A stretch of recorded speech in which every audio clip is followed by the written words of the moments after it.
Halo teman-teman semua, selamat pagi. Kami dari kelompok 7 kelas B Latsar CPNS 2025, Bakpekom 1 Medan oleh Kementerian PU. Senang sekali bisa melihat wajah-wajah penuh semangat di layar Zoom ini. Terima kasih teman-teman sudah meluangkan waktu untuk hadir dalam diskusi kita hari ini. Seperti yang kita tahu, sebagai ASN kita mengemban amanah besar untuk melayani masyarakat. Fondasi dari amanah itu adalah nilai-nilai berakhlak yang menjadi pedoman perilaku kita. Hari ini kita akan mendengarkan penerapan nilai berakhlak dari teman-teman semua di balai penempatannya masing-masing, mulai dari berorientasi pelayanan, akuntabel, kompeten, harmonis, loyal, adaptif, dan kolaboratif. Untuk nilai yang pertama, kita mulai dengan berorientasi pelayanan yang akan dijelaskan oleh Kak Indah. Terima kasih Bang Mindo. Perkenalkan, nama saya Indah Syahputri. Saya peserta Latsar Angkatan 1 kelompok B dari penyelenggara Bappekom PU Wilayah 1 Medan tahun 2025 dengan unit kerja penempatan yaitu BP2JK Wilayah Sumatera Utara. Hari ini saya akan menyampaikan penerapan nilai-nilai berorientasi pelayanan pada unit kerja kami masing-masing. Yang pertama dari saya sendiri dari BP2JK Sumut. Baru-baru ini BP2JK Sumut membuat konten Instagram mengenai SOP bagi tamu yang berkunjung ke kantor. Hal ini dilakukan agar tamu yang terdiri dari penyedia jasa dan pegawai unit kerja lain dapat menyampaikan keluhan dan pertanyaan mengenai informasi pengadaan barang jasa sesuai dengan ketentuan yang berlaku. Kemudian ada dari Bang Yoses, dalam menjalankan salah satu tugas dan fungsinya, yaitu mensosialisasikan peraturan perundang-undangan, seluruh tim memastikan memberikan pelayanan terbaik melalui materi yang disampaikan. Dan tim BJKW 1 Banda Aceh memfasilitasi apabila ada pertanyaan dan keluhan. Adapun dari Kak Kezia, salah satu contoh penerapannya yaitu menghindari penyusunan program dan kegiatan fiktif. Hal ini terlihat dari penggunaan anggaran yang digunakan selayaknya. Yang kedua itu melaksanakan pekerjaan secara tuntas dan sungguh-sungguh, sehingga dalam penerapannya banyak PNS yang beberapa kali melakukan lembur. Yang ketiga, mengedepankan komunikasi secara persuasif dengan menyelesaikan permasalahan secara musyawarah. Beberapa kali dilaksanakan rapat untuk membahas proses pemenangan tender. Dari Bank Indo sendiri, salah satu contoh penerapan berorientasi pelayanan yaitu petugas di bagian penerima tamu atau loket informasi menyapa setiap tamu dengan senyum dan memberikan arahan yang jelas serta mengarahkan tamu sesuai dengan tujuan kedatangan dan keperluan tamu yang bersangkutan. Adapun yang kedua yaitu pegawai yang melakukan perjalanan dinas sesuai dengan agenda untuk melihat pekerjaan di lapangan yang berdampak langsung pada kegiatan masyarakat setempat. Contohnya seperti irigasi, bendungan, dan lain-lain. Selanjutnya ada dari Kak Noni, berorientasi pelayanan, perwujudan perilakunya ditunjukkan dengan melaksanakan tugas kedinasan sesuai dengan hak dan kewajibannya. Hal ini ditunjukkan salah satunya dengan memeriksa preservasi rehabilitasi Jalan SPK Watt, Jalan AEK Nopan, BTS, Kota Rantau Prapat.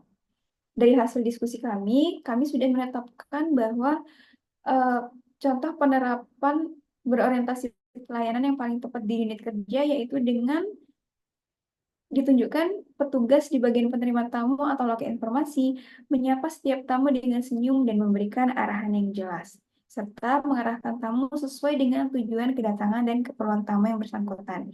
Adapun alasan kami memilih hal ini karena hal ini sangat menunjukkan sikap berorientasi pada pelayanan. Selanjutnya untuk akuntabel akan dilanjutkan oleh Bang Mindo. Terima kasih. Perkenalkan, nama saya Mindo Persolian Soromin, peserta Latsar Angkatan 1 Kelompok B, penyelenggara Bappekom PU Wilayah 1 Medan tahun 2025, unit kerja Balai Besar Wilayah Sungai Sumatera 2 Medan. Pada poin kedua, saya akan menjelaskan penerapan nilai akuntabel.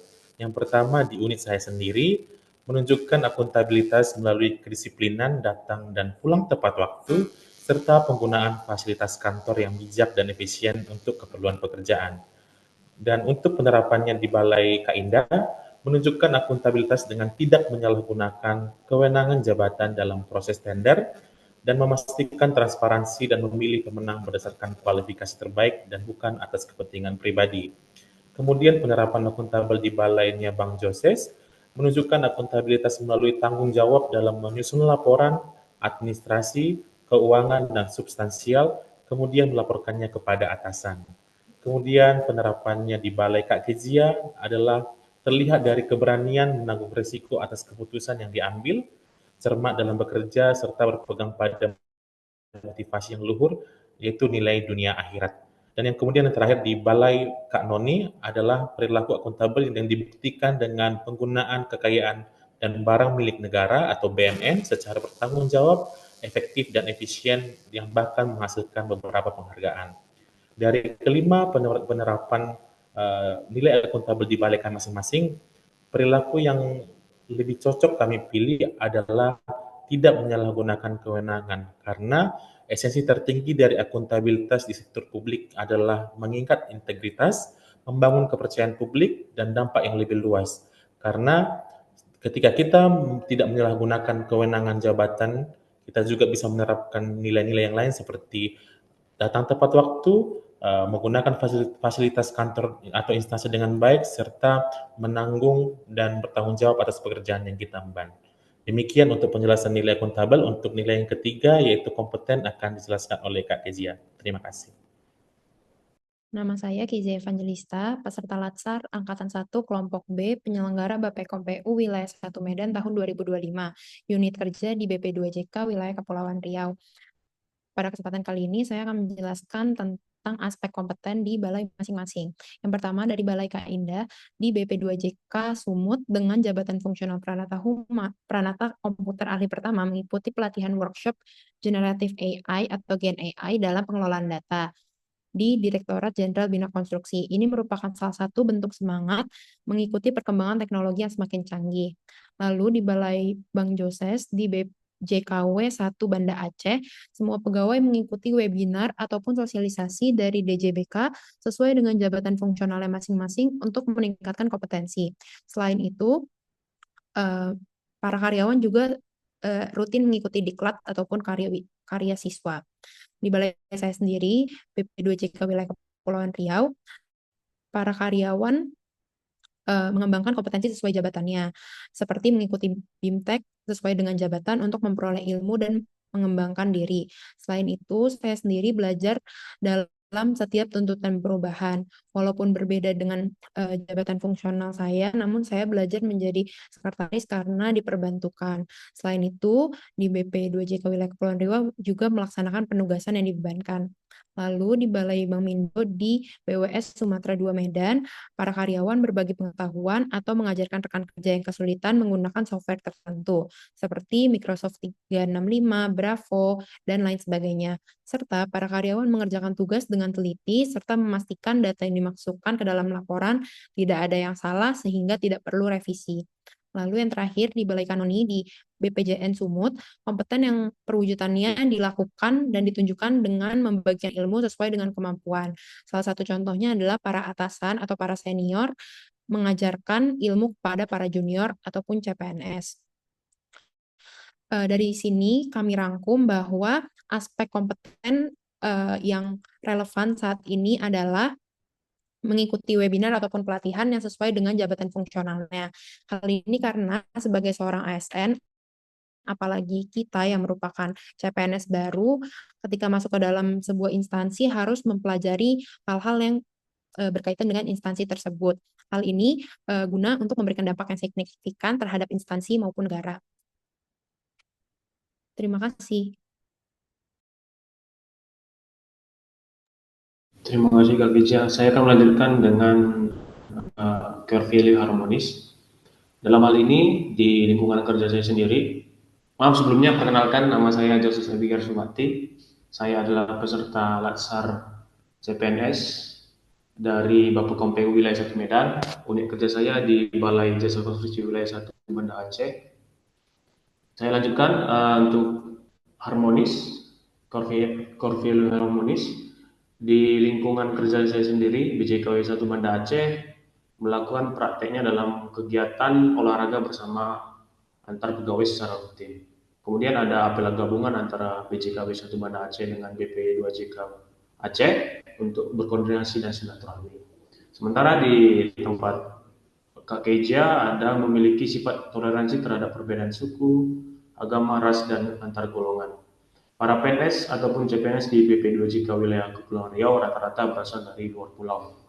Kemudian dari Balai Bank Indo menciptakan lingkungan kerja yang menghargai keberagaman suku, agama, dan budaya di antara pegawai untuk menjaga kerukunan. Kemudian ada saling menghormati dan menghargai pendapat akan kerja secara rapat meskipun berbeda. Kemudian di Balai Kanoni, harmonis yang perwujudan perilakunya ditunjukkan dengan melaksanakan pekerjaan yang bermanfaat untuk unit organisasi. Hal ini ditunjukkan dengan para pegawai bahu-membahu membantu tim media untuk membuat konten agar masyarakat dapat lebih mengenal BBPJN Sumut. Kemudian di Balai Kaindah, di sejumlah 10 orang pegawai BP2JK Sumut mendapat penugasan untuk menjadi validator peralatan SIMPK sebagai wujud dan perilaku harmonis para PNS kerap membantu ketika ada validator lain yang mengalami kesulitan saat melakukan validasi peralatan. Bentuk bantuannya beragam, bisa dengan tukar pikiran untuk menentukan keabsahan dokumen, membantu mencari dokumen pendukung untuk dijadikan landasan penolakan peralatan, dan lainnya. Dari kelima kami mengangkat satu yang paling cocok dengan core value harmonis adalah membuat kegiatan olahraga bersama antar divisi pegawai secara rutin, di mana para pegawai terdiri dari berbagai latar belakang. Hal ini sangat baik untuk meningkatkan produktivitas antara pegawai antar divisi begitu. Kemudian untuk core value berikutnya, loyal, akan dijelaskan oleh.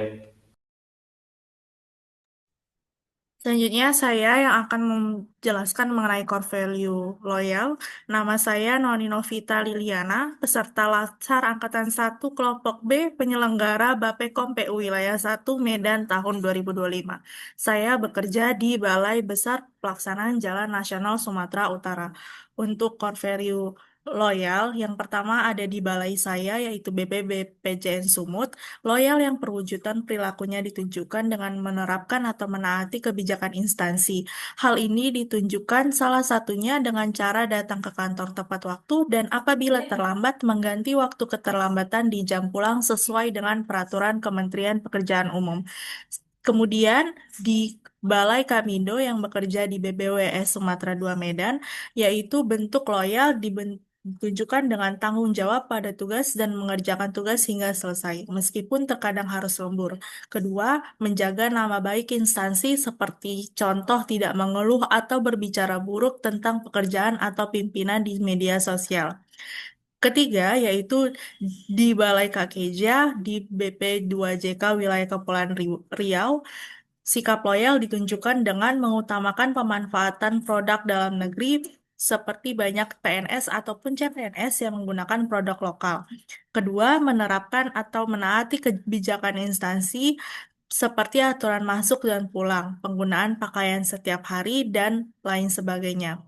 Di Balai Kajoses Abigail yang bekerja di BJK Wilayah 1 Banda Aceh, sikap loyal ditunjukkan dengan lembur dalam menyelesaikan tugas yang diberikan oleh atasan dan melakukan perjalanan dinas dengan mengorbankan waktu malam hari atau di luar waktu perjalanan dinas semestinya supaya dapat datang tepat waktu di acara.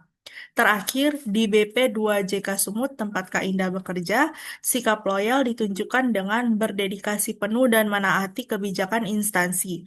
Pegawai bersedia untuk lembur demi menyelesaikan pekerjaan meski sudah melewati jam kerja seharusnya. Tidak hanya itu, dalam rangka memeriahkan Hari Kemerdekaan, para pegawai bersedia mengikuti perlombaan-perlombaan yang diselenggarakan di luar jam kerja, meski mereka harus pulang lebih lama dibanding hari biasanya. Berdasarkan contoh-contoh tersebut, kami memilih sikap loyal yaitu menaati kebijakan instansi seperti datang tepat waktu, penggunaan pakaian, dan lain sebagainya sebagai salah satu bentuk sikap loyal. Selanjutnya adalah sikap adaptif. Di sikap adaptif di BBPJN Sumut diwujudkan dengan selalu mempelajari peraturan, kebijakan, ataupun ilmu pengetahuan baru sesuai dengan kebutuhan pekerjaan. Salah satu contohnya dengan cara mempelajari aplikasi terbaru CALK yang diberikan oleh KPPN Sumatera Utara. Di BBWS Sumatera II Medan, tempat Kak Mindo, sikap adaptif ditunjukkan dengan terbuka pada perubahan seperti menerima dan mencoba software atau aplikasi baru yang diperkenalkan untuk mempermudah pekerjaan dan mampu menyesuaikan diri dengan sistem kerja baru, misalnya saat harus bekerja dari rumah atau berpindah divisi. Di tempat Kak Keza bekerja, yaitu BP2JK wilayah Kepulauan Riau, sikap adaptif ditunjukkan dengan cepat menyesuaikan diri terhadap perubahan kebijakan dan tuntutan masyarakat, di mana contohnya pergantian kepala balai di BP2JK wilayah Kepulauan Riau membuat para PNS maupun CPNS menyesuaikan diri dengan alur kerja serta kepemimpinan yang baru, dan bersedia ditempatkan di tempat terpencil, terjauh, dan terluar di seluruh Indonesia. Walaupun BP2JK di wilayah Kepulauan Riau bukan daerah terpencil, namun terlihat bahwa para PNS ataupun CPNS di BP2JK wilayah Kepulauan Riau siap ditempatkan jauh dari asalnya. Selanjutnya, di tempat Kak Joses, yaitu BJK wilayah 1 Banda Aceh, sikap adaptif ditunjukkan dengan dalam perkembangan digitalisasi yang semakin canggih, seluruh pegawai beradaptasi dalam penggunaan teknologi dalam menjalankan tugas dan fungsinya. Contohnya penggunaan G-Form untuk mengumpulkan data peserta sertifikasi. Terakhir, di tempat Kak Indah yang bekerja di BP2JK Sumut, sikap adaptif ditunjukkan dengan selalu mempelajari peraturan, kebijakan, ataupun ilmu pengetahuan baru sesuai dengan kebutuhan pekerjaan. Para pokja pemilihan di BP2JK Sumut selalu memperbarui pengetahuan mengenai kebijakan yang baru ditetapkan. Kebijakan Ditjen Bina Konstruksi mengenai sistem informasi yang digunakan dalam proses evaluasi peserta lelang, peraturan menteri terkait model dokumen pemilihan, peraturan LKPP mengenai proses pengadaan barang dan jasa, dan peraturan-peraturan lainnya yang harus dijadikan pedoman dalam proses pengadaan barang dan jasa di lingkungan Kementerian Pekerjaan Umum. Berdasarkan contoh-contoh tersebut, kami memilih dalam perkembangan digitalisasi yang semakin canggih, seluruh pegawai beradaptasi dalam penggunaan teknologi dan menjalankan tugas dan fungsinya, seperti penggunaan G-Form untuk mengumpulkan data peserta sertifikasi ataupun aplikasi lainnya untuk bentuk perilaku adaptif. Selanjutnya, sikap terakhir akan dijelaskan oleh Kak Indah.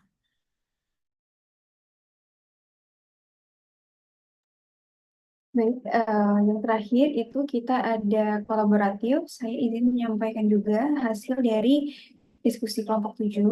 Untuk kolaboratif sendiri, contoh penerapannya di unit kerja saya, yaitu BPDJK Sumatera Utara. Struktur kerja di BPDJK Sumatera Utara terbagi menjadi beberapa subtim, di mana setiap tim terdiri dari beberapa anggota lintas jalur.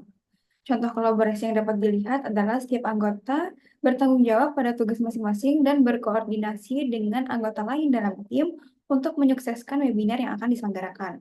Masing-masing anggota berperan dalam membuat surat undangan, menentukan moderator dan pembicara webinar, menyiapkan flyer, hingga memastikan kesiapan Zoom meeting sebelum webinar dimulai.